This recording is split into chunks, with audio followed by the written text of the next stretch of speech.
ప్రపంచంలో మీరు ధనవంతులుగా మారడానికి దోహదపడే ఏకైక మార్గం సృజనాత్మకత. మీ సమయం, మనసు, ఆలోచనలు అన్నీ ధనవంతులు కావడానికే కేటాయించాలి. ఇదేమీ తప్పేమీ కాదు.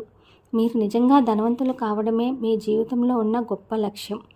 పోటీతత్వంను అధిగమించాలి. మీరు ధనవంతులు కావడానికి గొప్ప గొప్ప లక్ష్యాలేమీ నిర్దేశించుకోనవసరం లేదు.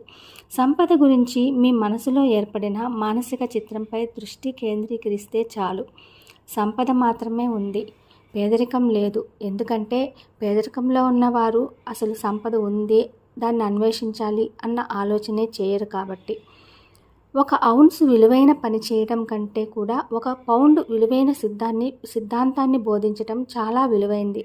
ఈ ప్రపంచం మొత్తానికి మీరు మేలు చేయగలిగింది ఏమిటంటే మిమ్మల్ని మీరు ఎక్కువగా వినియోగించుకోవడమే. ఈ పోటీతత్వంతో కాకుండా సృజనాత్మక పద్ధతిలో మీరు